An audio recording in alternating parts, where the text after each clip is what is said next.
Coming up next on the CHGO Cubs podcast presented by Toyota, Pete Alonso bolting to the American League. Will the Cubs be indirectly impacted by today's big signing? And Michael Busch is going to get more at-bats next season. We're locked on with Sam Olbur at CHGO Cubs next.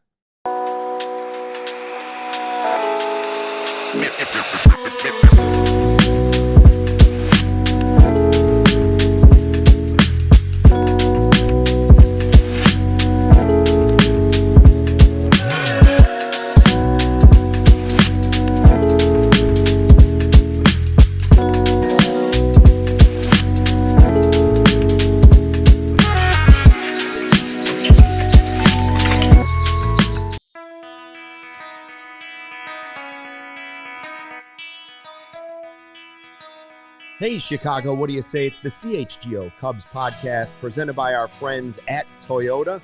It is Wednesday. It is cold. It's getting colder. Yes. And we're still waiting for Cubs moves. This sounds like every other winter we've had here. Luke Stuckmeyer, Joey Christopoulos with you. Sarah running the ones and twos today. Go Cubs.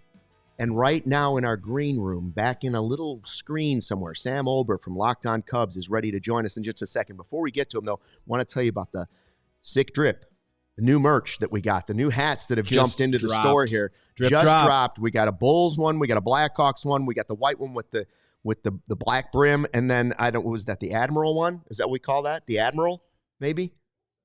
Yeah. Anyway, new hats. If you're looking for a holiday gift, there's a lot of new stuff in the merch store. Go ahead and check it out.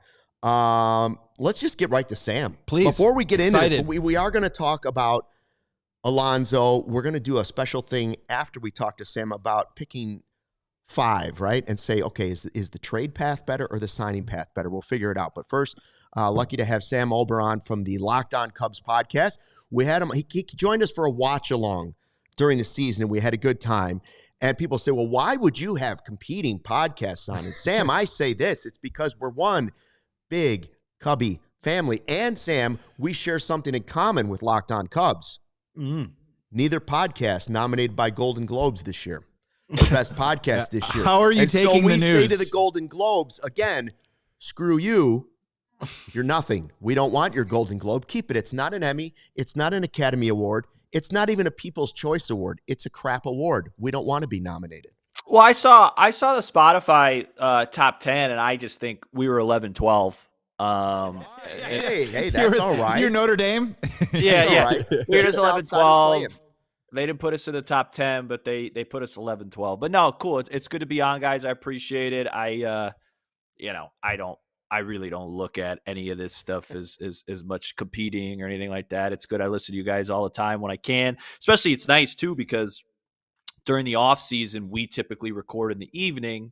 So if I'm working or something, I got you guys during the day, and then I shift to Cubs mode at night. It balances it out. But yeah, you guys do a great job. It was nice getting to talk to Joey a little bit on Twitter and or X, whatever. So yeah, let's rock and roll.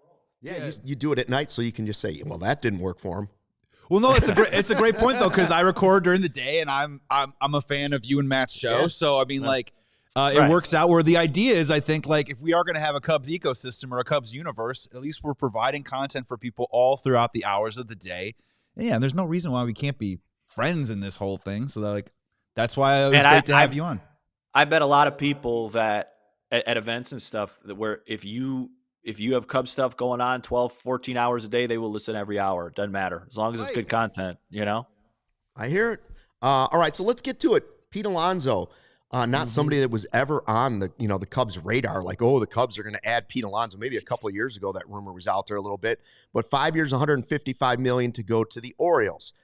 Jeff Passan was the first one to break that story at the winter meetings. I'm looking more, and by the way, they're still looking at Framber Valdez. And you look at what the Blue Jays have already done in that division, right, and I just think there's a possible trickle down. What do you think, Sam? Like, I look at it and say, okay, the Mets just lost Edwin Diaz and Pete Alonso in like a 24-hour period. They can't present that to their fan base. Who are they going to spend big money on, and is it a Cubs target as well? Yeah, it's a great point. my off-season gauge right now has been very just kind of cynical, just because I feel like so many of these teams, it's not just the Cubs, the Mets a little bit, the Yankees, Red Sox for sure, are just looking at this like a business, and not as much of a, hey, let's go get players. But yeah, I agree with you. The Mets with their money and Stearns, probably my guess is they would shift to two things just off the top of my head. Bellinger, which I don't think that really impacts the Cubs too much. Or maybe they just say, all right, this is a really bad look. We got to go overpay for Tucker, or at least be in those sweepstakes. And again, I don't think that affects the Cubs either. The thing that would affect the Cubs would be, that free agent pitching market. Now, would they overpay a guy like Amai, or, King or whatever? Like, I haven't listened to you guys the last week or so. Are you guys pretty much locked into those three in terms of the free agents? Amai, King, and Gallen? Is that what it feels like? Are there more? Look, Amai is so intriguing, right? Because especially when these guys come over, I'm not going to sit here and start pretending that I've watched every pitch of him, right? We can only watch so many YouTube highlights of him striking out guys and start projecting of who he's going to be. And when you talk to scouts, you're saying that this guy could be a top-end guy. And there's other scouts, too, that worry that he could be a 3-4 based on what they think in terms of the flatness of that fastball. So, in my opinion, for me, it's all coming back towards, look, the AAV of that $30 million, right? Now, Gallen's going to be close to maybe the Bob Nightingale. Maybe he's closer to the 22. We'll see what happens. Michael King feels closer to the 25.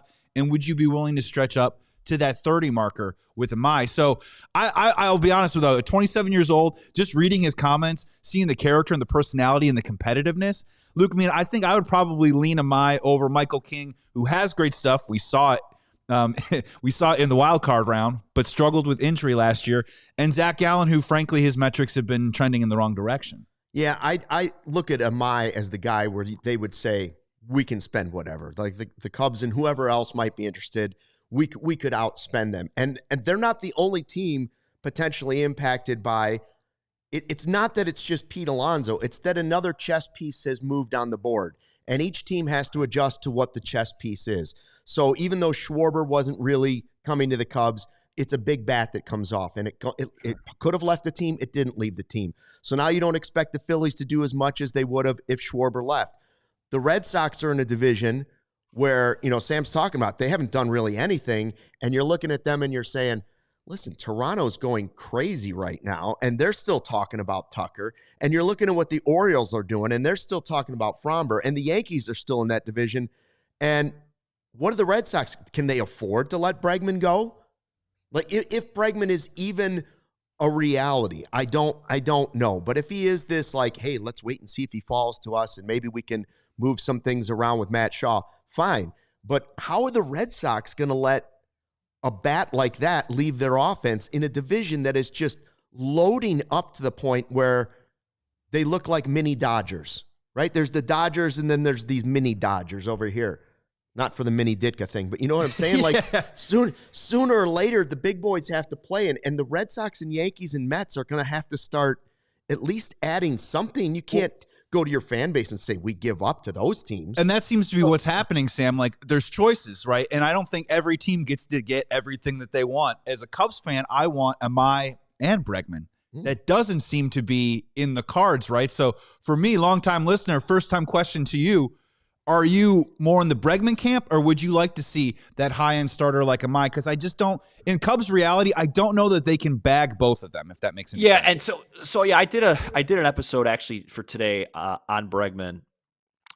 So my first answer would be both, even though I know that's not possible. Like I actually think like there's a world where I think they could sign Bregman and then sign like Gallen or King or somebody like that and call it an offseason. In terms of the big names, obviously they got to fill out their bullpen and things like that.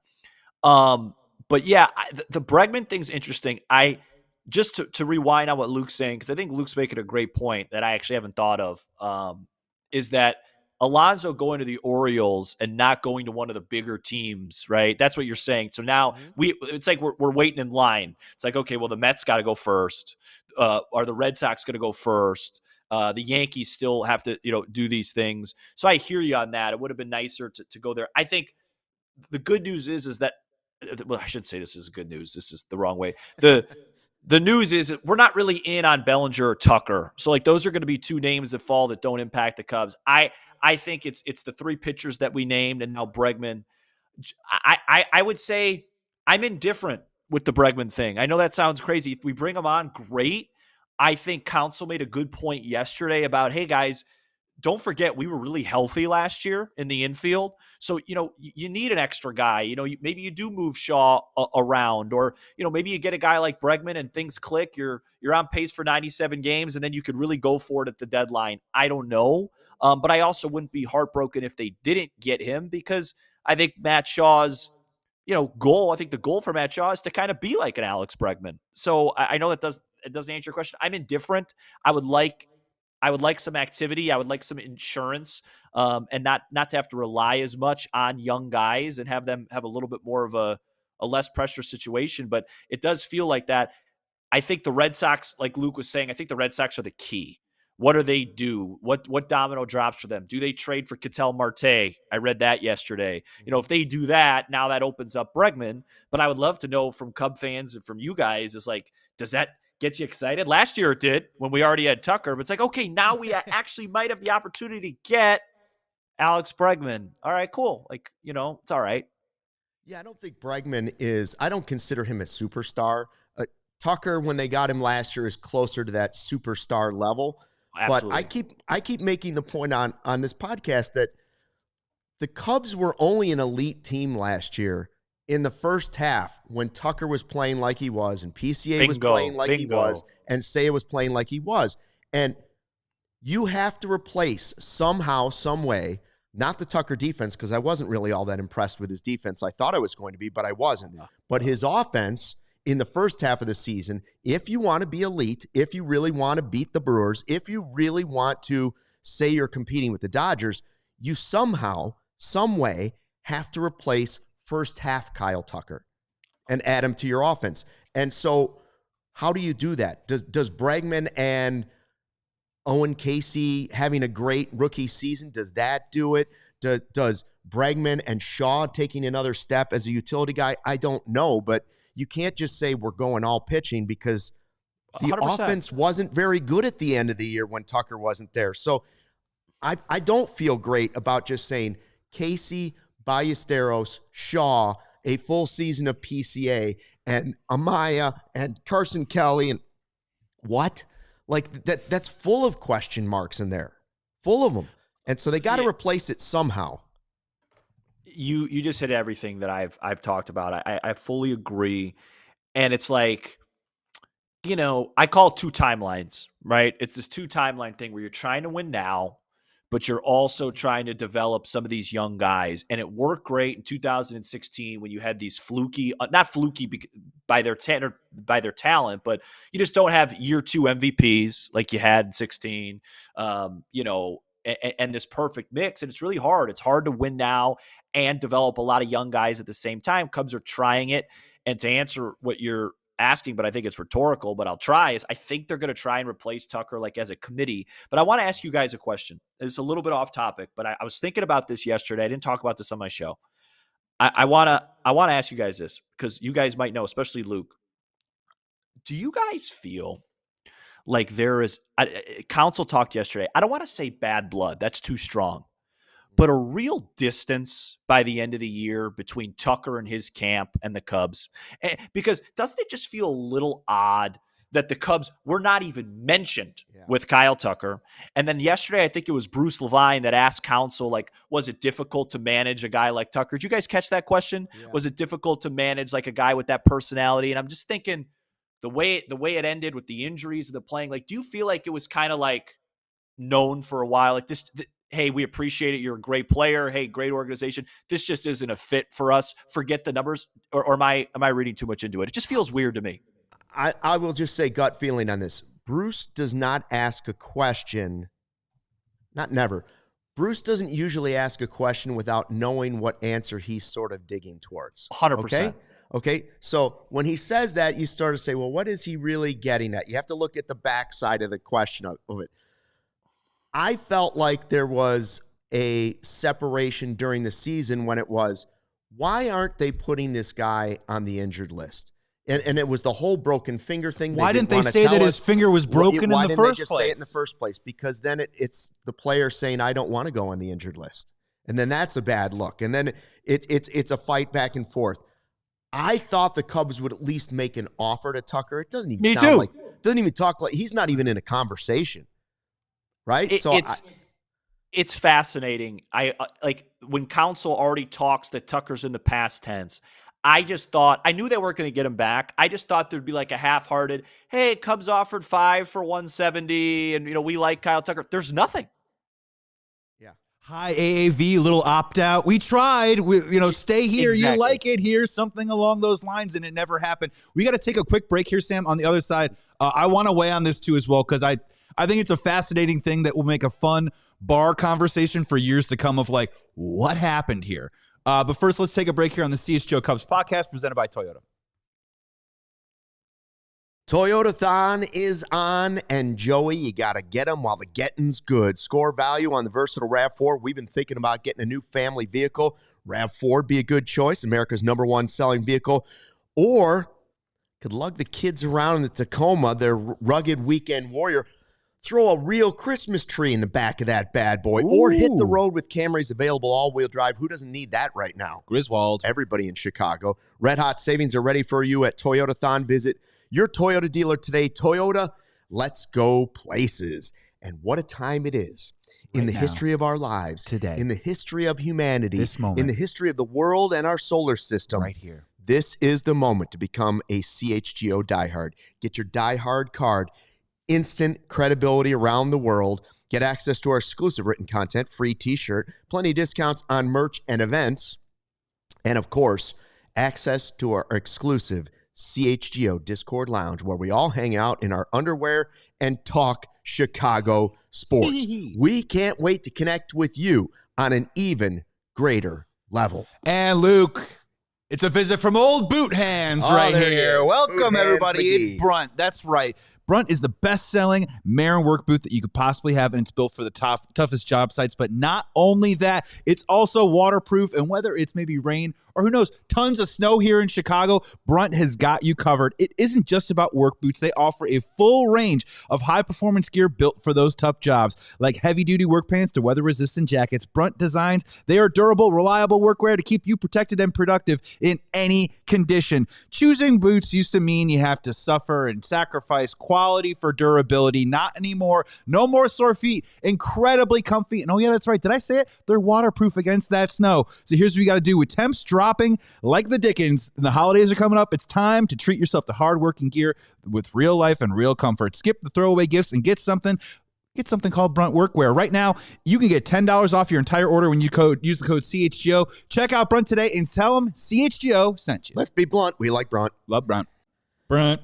Back on the CHGO Cubs podcast presented by Toyota. A couple quick Toyota super chats before we get back to Sam Olbur from Locked On Cubs. Flat Earth Poker says, whoa, let's go. CHGO and Locked On Cubs. Winter meetings, big stuff happening. I don't know about the last sentence, but maybe. We hope so. And then Bobby Blanco, our guy, says, you guys know I said since the first month of the season that Tucker didn't like being a Cub. No reason, just vibes, but I think I was right. So I'm just gonna. It was hard to read his face. He didn't ever have emotion. I mean that was the thing. But Sam, like I think you're onto something because he was supposed to be this easy does it, shows up to work, quiet guy, goes about his business. Walks softly, carries a big stick, very low maintenance. So what I think kind of happened, and this is again, we're all speculating, we're all trying to figure out like where did this go? Because you're right, they're not even like discussing the possibility of him coming back. Was if we could do a little community theater here, it's like it started with the fractured finger, and they go to Kyle and they go, "Are you good?" And he goes, "Yeah, dude, I'm good." And they're like, "All right, man, are you sure?" And then he's like, "Yeah, I'm fine." He plays good baseball all through June, right? Everything's going fine. He slams that ball off his knee, right? And then he had to leave the game and missed a couple of days of swelling in the knee, but still had the fractured finger. And in July, it all goes in the tank. I would imagine at some point the Cubs went back to him and said, "Hey, man, are you good?" He goes, "I'm fine. I want to play." But secretly, internally, they start having a conversation of like, do we need to protect him from himself? He is so important to this team that we need him not at the 70 or 80% that is at. We need him at the 100%. And when the production goes in the tank, that's when internally I think you can, as an organization, start getting a little bit of an I told you so to Kyle Tucker. Roll it out into August. They sit him down. He's not running to first. He gets booed at Wrigley. He comes back, has a great weekend in Anaheim. So Kyle Tucker's now maybe winning the argument of, I've been fine all along. I just needed to get back into it.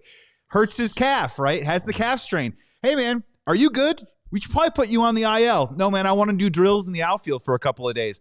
And it's this back and forth of the Cubs passively trying to appease Tucker, who they want to probably keep around, hopefully at their price, and a guy in a walk here who says, I'm good, I'm fine. And unfortunately, the production tanked, and then it turned in. I guarantee you, they were probably like, Kyle was like, I want to go to Florida to check out my calf. And the Cubs were like, hey, can you give us 48 hours to just work with our people? And it's this back and forth, on, and just the relationship and the communication got out of whack, right, Sam? Isn't that what it is? And at the end of the day, they tried to give it to him to build this trust, but I think mistrust was grown from this lack of communication of trying to protect the player and a player trying to earn his money. It was a great timeline. I think you're on it. Here's what I would add. Once they didn't extend him by like the All-Star break, it just gets so murky. Because just think about it. Like, it's not really that difficult. Think about if any of us were in the shoes of like, hey, I got 350, 400 million at the time on the line here. You know what I mean? And I got to be real careful. And hey, maybe I want to play more because I don't want to lose value there. Like no matter how great of a guy Kyle Tucker could be, there's going to be some selfish instincts there. And I think that impacts it too, right? So like, he was thinking about him and his people were thinking about the money that he's about to get.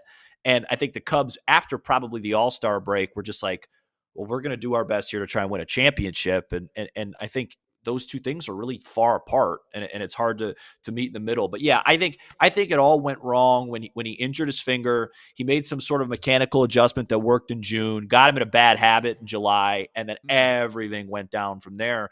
And it just feels like I've just never seen anything with I'll use quotes, big market organization, but it's still the Cubs. It's a major franchise and a potential superstar type talent. And it's just like, all right, see you later. No, we're not even at the table. We're not even, no, we didn't even make an offer. It's just, it just feels like a mutual breakup that was in place for a while. And to Luke's point, man, what would first half Kyle Tucker have looked like in a Milwaukee series, right? What would first half Kyle Tucker and then first half Kyle Tucker with first half Pete? That's what makes you a little nervous going into next year of how do you replace that type of production and whatever. But I digress. I agree with you, Joey.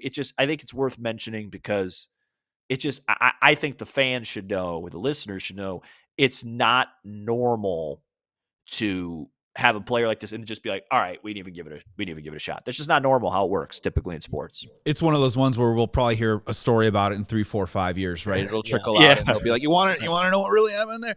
Quick Tucker will do like a podcast. It'll be like, 100%. Yeah. And quick follow up on Tucker, and we can move on from him. I just find it interesting. And the market is the market, right? It seems like there's always the high end guys, and then everyone's trying to get capped, or everyone's trying to sort of like drag down the market value of other players that aren't the elite of the elite. So there's no middle ground here. But I just find it fascinating that Kyle Schwarber gets 150 when some were projecting 185, 187. You see Dylan Cease get 210, but with the deferrals, that kicks back more to 185. And then you see today 155 for Pete Alonso. And I'm not trying to be snarky about this, but is Kyle Tucker really worth twice the amount of these players that we're talking about? No, he's not. And it's always one of those two things could be true thing. I know you guys go through this on the show, right? It's hard to explain. Hey, Kyle Tucker isn't worth 350, 400 million, but hey, I'm also not okay that the Cubs, I personally believe if Kyle Tucker hit like 2001 Barry Bonds, that he would not be a Cub next year anyway. So it's two things can be true, right? Hey, the Cubs probably might dodge a bullet by not offering him a long-term deal. Hey, also, I wish the Cubs would still spend more money and be involved in that, because I believe if he hit 50 and 100, had 160 RBIs and the Cubs lost to the Dodgers in 7, I still think he'd be on another team. That's just my opinion. Yeah, and by the way, when you were talking about how they handled the injury and how that all went down, I started thinking to myself, this reminds me of Chicago is now, in my opinion, had two franchises that are horrible at handling injuries. One, the Cubs. They're bad at it. The other one's right down the street. Whether you want to say Dansby Swanson, whether you want to put Kyle Tucker, and the other one is, I think back to all the times I had to ask Tibbs if D Rose was going to play. Well, game time decision. We'll see. Like whether D Rose or whether it was Luol Deng getting a shot in his back and almost what was that called? We don't do injuries well. You got a bad spinal tap was not good. Yeah. So we're not. And the pain went up to 11. Yeah, we're not on poor Luol Deng on that one. We're not great at that. No. Hey, I'm going to go with the chat here. I was going to go a different way, but they're saying, Sam, you talked yesterday about moving a starter like Taillon, and maybe you can get two starters by moving someone like that. Ooh, that's up your alley, Luke. That's up the alley. What do you think of this idea? I've said, listen, if you're not going to sign an offensive player and you are going to go kids and you're going to go Shaw and you're going to go Casey and you're going to go Ballesteros and you're going to go PCA, then the only path in my eyes to being competitive with some of these other teams is to just super load pitching, right? Pitch the heck out of the ball, yeah. But not only that, overload your team with it. So whether it's now or later, if you're good enough at the trade deadline, you may have enough pitchers if Ben Brown or somebody develops, or if Wiggins comes up and is something, or yada, yada, yada, whatever might happen. Assad pitches for you and he Steele, provides you Steele value. Comes back at the halfway mark and actually looks like Steele. All of a sudden, Taillon's a valuable piece. All of a sudden, Shota could be a valuable piece. I'm not against that route, but then I don't want to see the Cubs just say, well, we're looking to start one more pitcher and then maybe some other guys that could be relievers / starters, and we'll work on the bullpen that way. I want to see that. Then I want to see the trade for Ryan and signing Amai. I want to shoot for the moon with the starting pitching. I don't want to just see one guy impacted. And frankly, I'm hopeful they just do one of these things. I think Taillon has a partial no trade. But so whoever said that, I don't think I mentioned him specifically. But yeah, I mean, 100%. I mean, it's definitely a path, right? Like, okay, well, we have a bunch of young guys and we believe in these guys. They're cost friendly. So where can we just totally, overload or surplus is with pitching. I'll say this too. The Cubs are really horrendous when it comes to no trade clauses. Like they hand out no trade.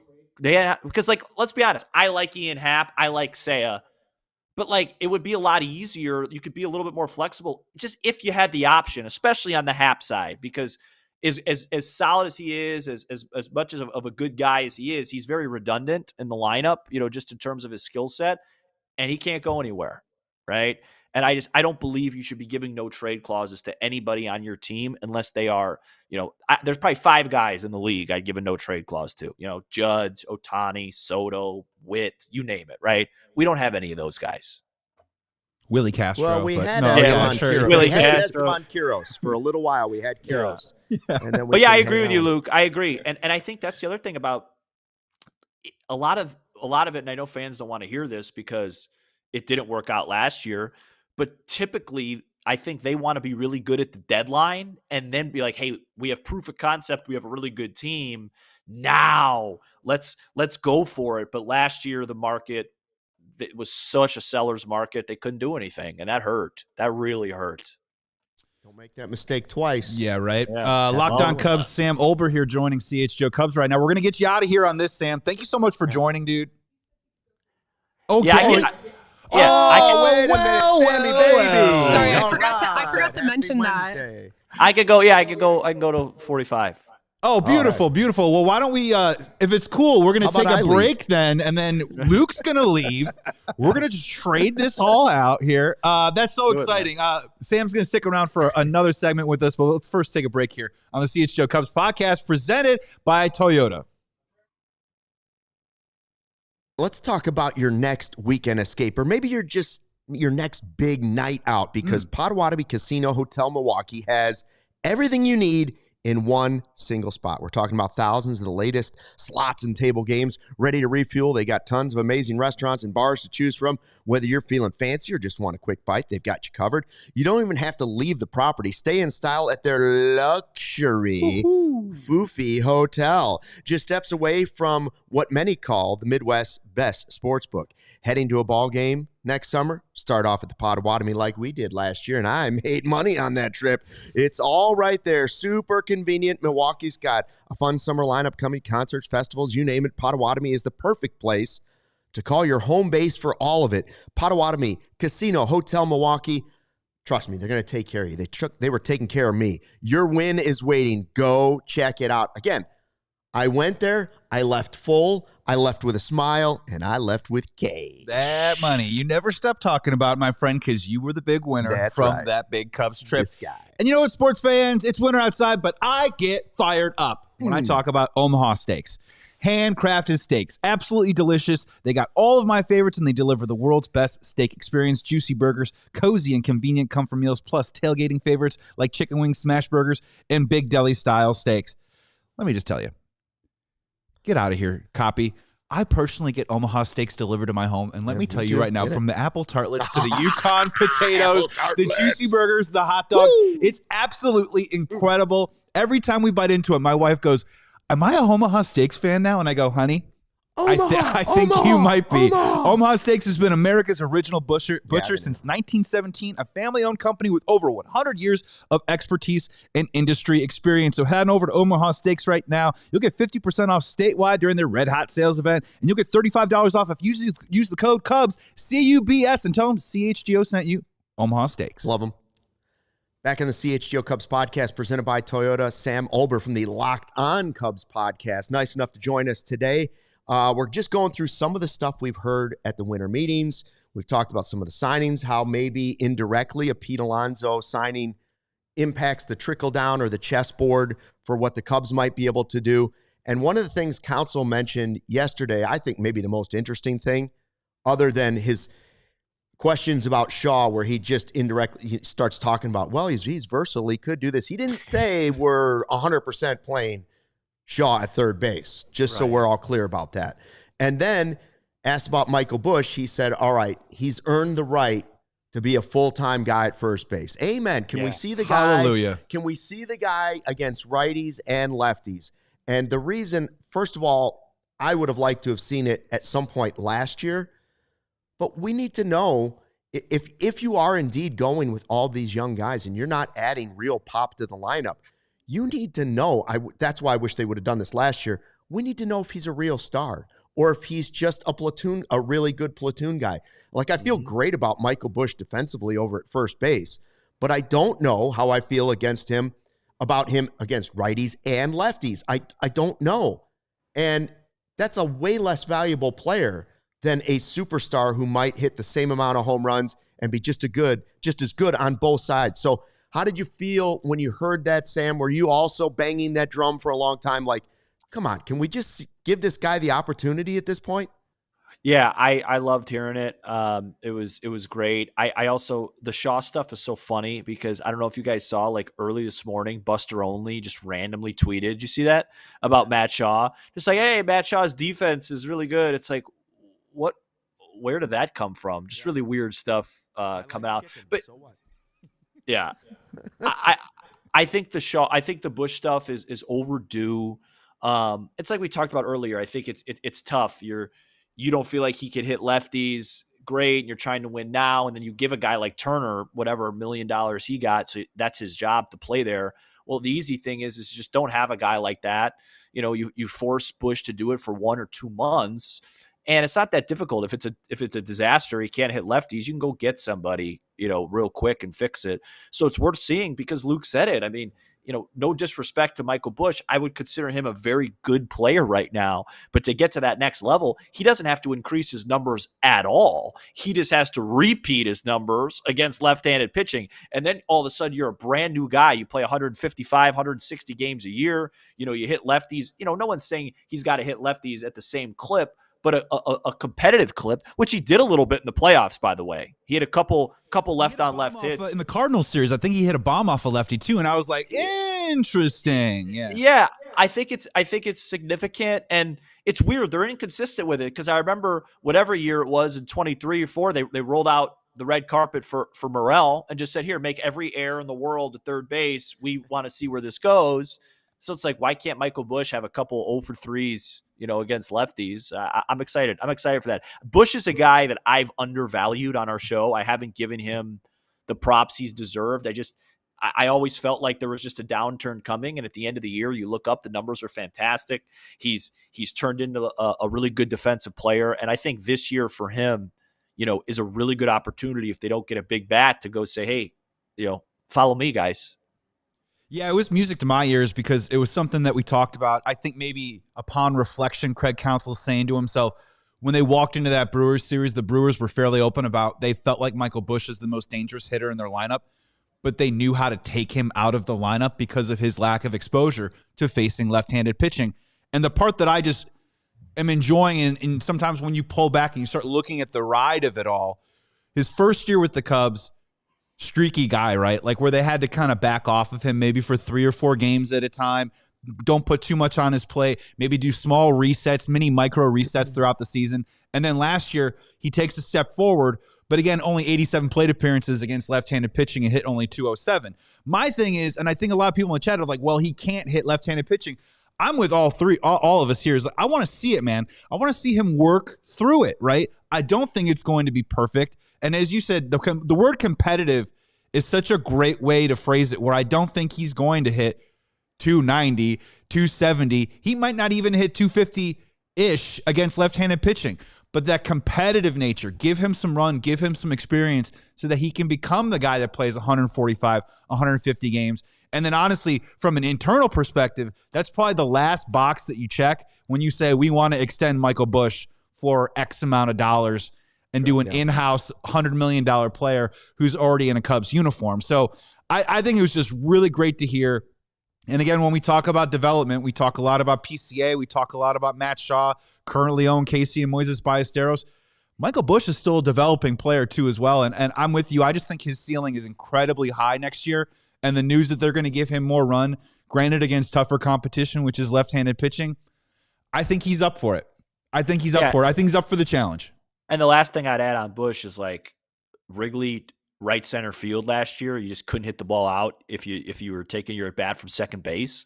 And he had 34 homers, and like he really had like a 40 home run type year when you really take into account the conditions. So excited about Busch, excited to see him versus lefties.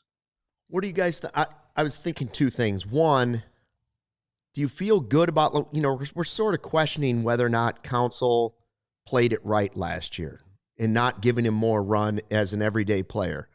Mm-hmm. But overall, I do feel like in his defense, Counsell has actually done a pretty nice job with young guys, in my opinion. Like, he handled Palencia great. I think he sparked him at the end of the season, bringing him back from the injury and being like, you're not the closer yet.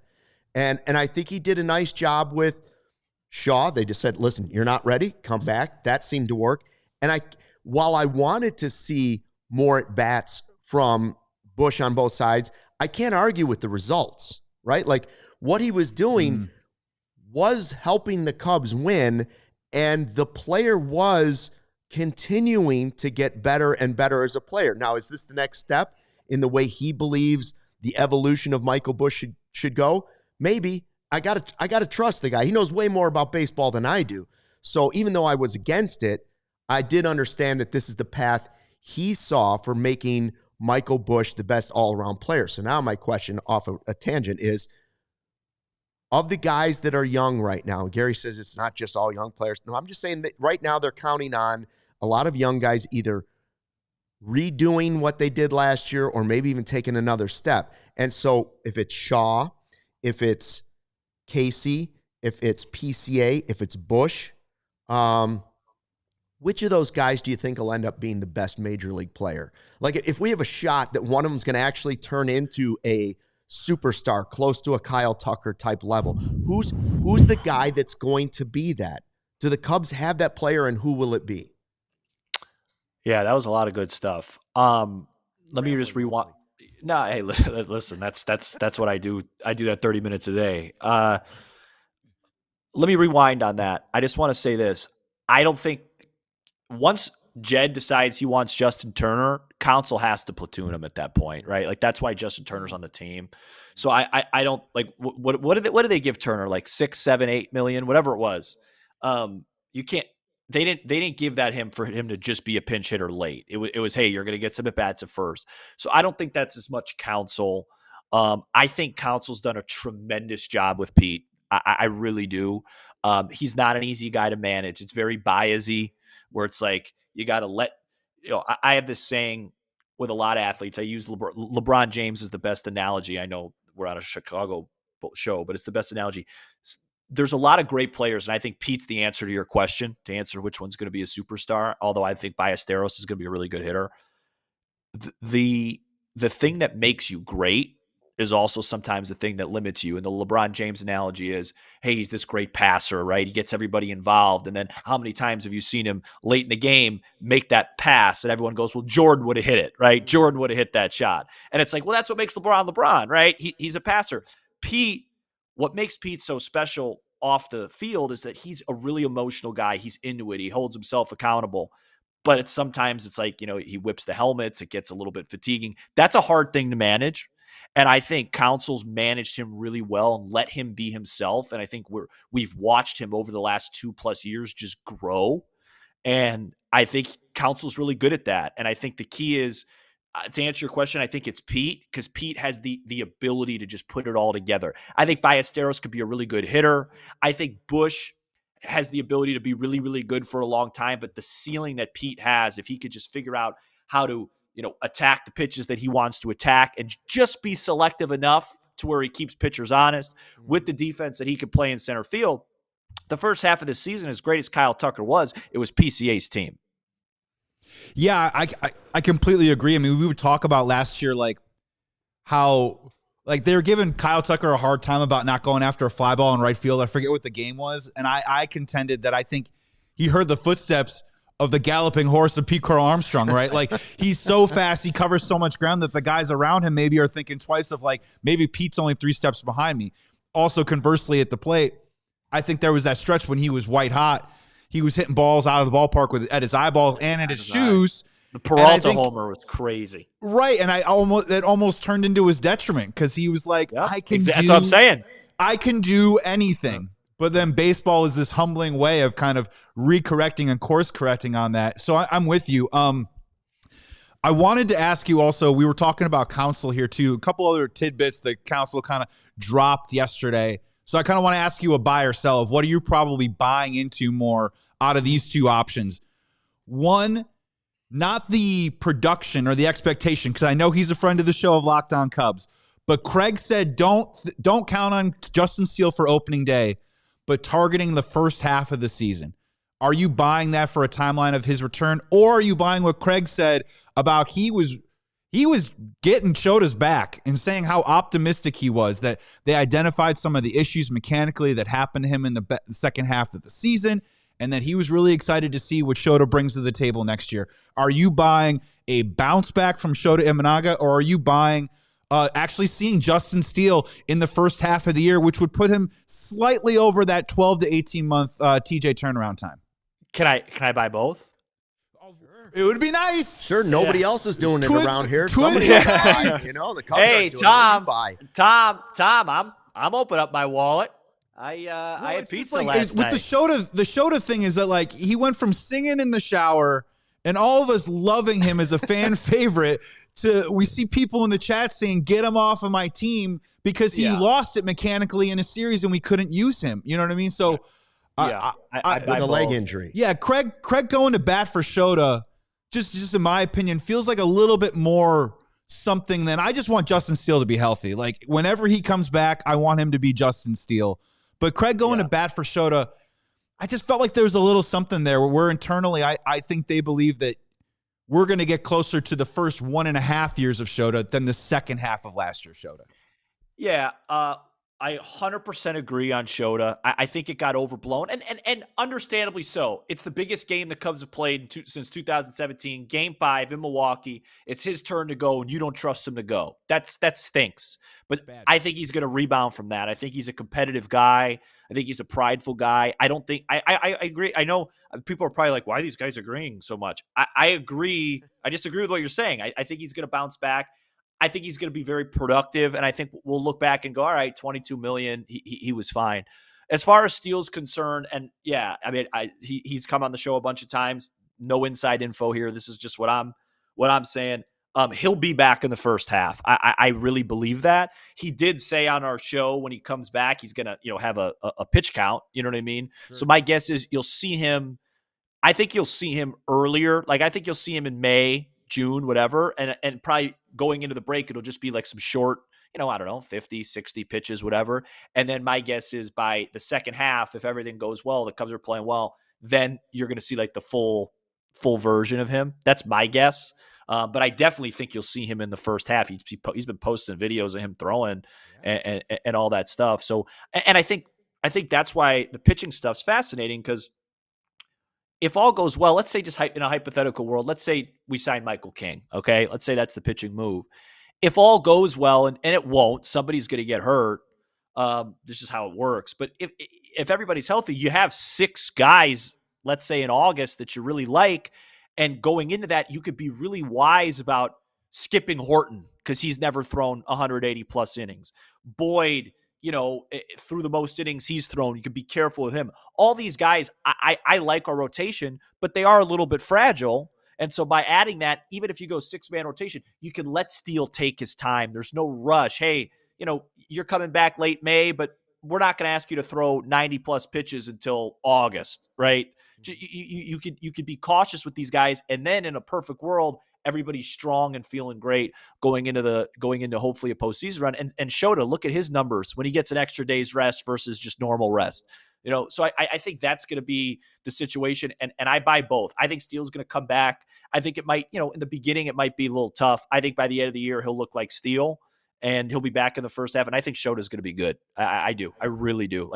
I'm about as confident in that as anything. Both guys super motivated. I mean, think how motivated Steele is having to finally watch the Cubs in the postseason. Like, I felt bad for him when it happened. Right. I felt even worse for him knowing that he was having to watch the games like the rest of us, knowing that, geez, if he's there, he's impacting that series greatly.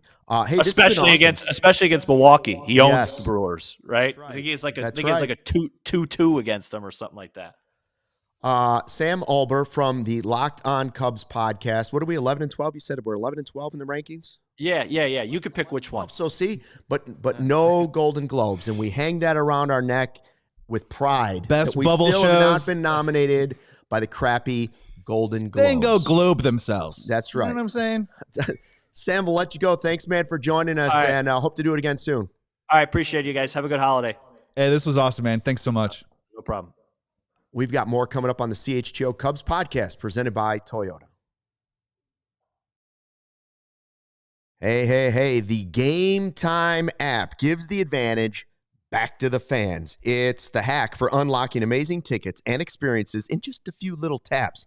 It's incredibly easy to use, and the Game Time guarantee means you can trust you're going to get 100% authentic tickets on time at the best price. Plus, fees are always included, so the price you see is the price you pay. Bears, Browns, Sunday. Freeze your fanny with us at that CHGO tailgate. Heard we're going with heated tents. And then wait until the last minute for those prices to plummet faster than the temperature, faster than the mercury. I've seen some already down to $109 to see that game. This is the biggest Bears game of the year right now. Zone deals. Save even more when you choose a section and let Game Time choose the seat. And don't forget the seat views. You get the panoramic view of where you're going to see the game from. So you're not going to be behind a pole somewhere or have some awful seat. Game Time ticket coverage is the best. Take the guesswork out of buying NFL tickets with Game Time. Download the Game Time app, create an account, and use the code CHGO for $20 off your first purchase. Again, create an account, redeem code CHGO, $20 off, tap, ticket, go. Download the Game Time app today. And while you're freezing your buns off at Bears-Browns, we'll put a little fire in your pocket, and that means money. Go to Bet365 right now because they have an early payout offer. If the Bears or really any NFL team goes up by 17 points, you are an instant winner on straight bets or parlay selections marked as winners only when you use the code CHGO365 when you sign up. They got Thursday Night Football coming up with a $10 safety net bet and Sunday Night Football, a $365K jackpot. Place a bet for 10 and the first touchdown, you can get a split of $365,000 in bonus bets, payable regardless of the first touchdown, whether the team wins or loses. So you can also double your winnings with the parlays on Bet365 100% parlay boost. And right now, new customers get $150 in bonus bets when you bet $5 win or lose. All you got to do is place a bet for $5. You'll get $150 in bonus bets, whether it wins or loses, totals, player props, futures, whatever it is. Bet365 when you use the code CHGO365. Must be 21 plus or older. If you or someone has a gambling problem, call it 1-800-GAMBLER. Back on the CHGO Cubs podcast, big thanks to Sam Olbur from Locked On Cubs. That was a lot of fun. Yeah. Let's do our little, we can talk more stuff at the end. I still want to get in this 5, right? Like we'll take 5 big names, okay, that could somehow in some miracle world end up on the Cubs, right? We're not saying it's likely. We're just giving you 5 names that would greatly impact the Cubs that, we're not talking about Ohtani. We're not talking about something crazy. And then whether or not... Like Schwarber, God forbid. Yeah, and you obviously attach it to, okay, that's a trade or that's a free agent signing. Because in my mind, it's always better to do the free agent signing if you have the money. They do have the money. They just don't want to use the money. I don't know if they have the prospects to actually do some of the things they want to do, but I also don't want them to prospect hug and hold on to Alcantara too long to all of a sudden he's out of options and you don't have anything. That's where we're at. Well, right. And, if we're going to talk about Alcantara in a trade, how much value does he possess now? I don't know. I wouldn't put him in a category as much as he would have a year ago. Right. I don't think he can headline a trade anymore. No. I think you can still create a structured package with Owen Casey as a headliner. Moises Ballesteros as a headliner. Even Matt Shaw if you wanted to go that far. But Kevin Alcantara, he's probably now turning more into that throw-in. And which is unfortunate, right? Because at least 2 years ago, you could sell on the raw power and the tools and the the hit toolbox to possibly get a deal done. But unfortunately, I think that time is coming past. All right. Look, you know what? I always want to say Imai is number 1 for me on the top of the list, but Joe Ryan would be even higher for me in that case because even though it wouldn't cost money, Joe Ryan I know can do it at the major league level and would be awesome on the Cubs. But let's start with the 2 names Gary wants to start with, okay? Gary Ross. Oh, there we go. Super fan. Locked in over there. He says Bregman and Cabrera. Let's put Bregman and Cabrera. These 5 won't be in any particular order. Mm-hmm. Bregman. Obviously, Bregman is a free agent signing. You don't have to give up prospects to get him. You just got to spend money. All right, so there's one for free agency. Cabrera, on the other hand, is trade. Now you got to give up quite a bit to get him because he's under control. And there's the risk that he's hurt. And are they going to want to stock their roster with another young pitcher? You're going to have to give up your top pitching prospect to get him? Who else are you going to have to give up? In this case, if I'm comparing the 2, Bregman and Cabrera, I would rather go actually the Bregman route, to be honest with you, because I can get a pitcher just by spending money. Right. When we're talking about the cost certainty, I mean, Edward Cabrera had a great second half of last year, but to your point, like he had to have several MRIs, I believe, on his shoulder. He's had shoulder impingement like 5 times in a couple years. Right. So in terms of what is already becoming a fairly thin farm system, if you're telling me that that's what it's going to gut, I'm probably more in line with trying to kickstart. Of course, the Minnesota Twins stuff is interesting because I feel like over the last week or so, or at least since the winter meetings has kicked off, we're no longer hearing, could Joe Ryan or could Byron Buxton be possibly on the market? That's kind of died down a little bit, which is interesting. You would think that it would maybe ramp up during the winter meetings. Who's to say what happens? I mean, over the next couple of weeks, it could ramp right back up. Ryan definitely is one of my number one picks, 100% if we're talking about trade targets. In terms of Edward Cabrera, I would still put a guy like Mackenzie Gore ahead of Edward Cabrera. If you are going to dump out the farm system and you're saying Casey and Gore will probably also cost you Shaw, I could think of worse ways to walk into 2026 with Gore and Alex Bregman playing third base. The only other one with Bregman that I find interesting, and you brought him up earlier this week, and I'm not saying it's a fit for the Cubs, but I am very intrigued the difference of value if AAV years, whatever it is, with Bregman and Bo Bichette. Yeah. Bo Bichette feels like a guy who hasn't necessarily been hotly linked to any particular team yet. Drills velocity. Younger, drills velocity, as you said. So he certainly checks the box of if you wanted to get into the game of a long-term contract with somebody, I can make a compelling argument that going with Bichette, who's a younger player that will extend through his prime, even if it is a 5-year deal or maybe he wants a 6-year deal, I could still stomach that maybe more than a 3 or 4 year with Bregman at 32 years old with a lower half that I'm a little concerned with. Not to say that I wouldn't be happy if Bregman signed, but I'm also wondering, is that another domino too, where the Cubs would wait until someone takes Bichette off the board before they get involved in Bregman? So Cabrera, I think Cabrera it would be a good addition. I don't know if I'd be crazy about it because there still would be questions and enough questions that would have me hesitant that problems are solved. There are other guys, especially in the trade market, Joe Ryan, Mackenzie Gore, that changed that.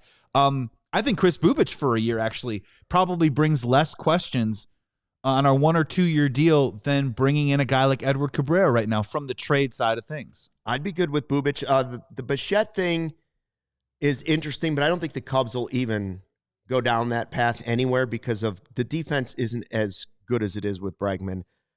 It's not as good as Shaw, and he would have to shift over to third base, and we don't really know what he's going to be like as a third baseman. So can I see a way to fit Bo Bichette into my lineup? Yeah, I can. I just think it's one of the least likely moves the Cubs would make. I could see a path to Bregman. I'm not saying I love it or hate it, but I can see a path to Bregman. I can see a path to Amai. I can see a path to Cabrera because they're talking to the Marlins. I can see a path to Joe Ryan because I'm a dreamer. I'm a dreamer at heart. You are. And then my fifth guy on that list, who would be my fifth guy to say signing or free? They've been linked to Pete Fairbanks. I was going to say as a closer, you a guy. Go Fairbanks. I've said Kopech. Fairbanks is a bigger name. Or Fairbanks. Let's say we pick up a closer to go with Palencia. Yeah. So if you start playing the game of if you go Maton, Palencia, or Suarez from the Padres, a closer of some kind paired with Palencia, Maton. And hopefully you get something. I don't know if that means Brad Keller would be off the board, or we've talked a little bit about Porter Hodge, or maybe someone else to bring in there. All of a sudden now your last 9 outs look pretty good for themselves. I guess I get a little confused, and maybe the Chicago Cubs are a little confused too as well, where when you bring in a player like Bregman, who has a World Series pedigree, who's 32 years old, who's an accomplished professional hitter, that to me says we're winning right now. That says to me we are adding to our veteran core. When you talk about a guy like Bo Bichette, that means we're thinking about the future and we're leaning closer to our young core. And I think that's the part that maybe Cubs fans are a little confused on, is they just won 92 games. They need to replace Kyle Tucker. As it stands right now, the plan to replace Kyle Tucker is a youth movement, but you have a team that's absolutely loaded with veterans on a solid foundation that's ready to win right now. And I think some of these moves are going to be instructive about how they feel about at least this team over the next 2 or 3 years. Can we at least can we say this, though, as we have a couple more minutes here? If the Chicago Cubs sign Tetsuya Imai, that means that they win a sweepstakes. And that is something that the Chicago Cubs rarely seem to do. And I know we mentioned John Lester on the show yesterday, but I can't personally imagine the last time the Chicago Cubs won a sweepstakes on a player. Dansby Swanson, love him or hate him, he was the 4th guy on the list, right? He was on the list, but he was not the guy that anybody was clamoring for. Trey Turner. He wasn't. Now, he turned out to be a value deal, which is what the Cubs look for, value sometimes over talent. Not that he's not talented, but they do not without flaws. They like to play the value game. Okay, fine. But we were saying right before the show started, when was the last time we talked about one of these guys, a dream, and he actually ended up on the Cubs? And boy, I mean, I don't know. I can't go back that far because Tucker wasn't really on the radar as, oh, they're going to get Kyle Tucker, until he was on the radar and it happened.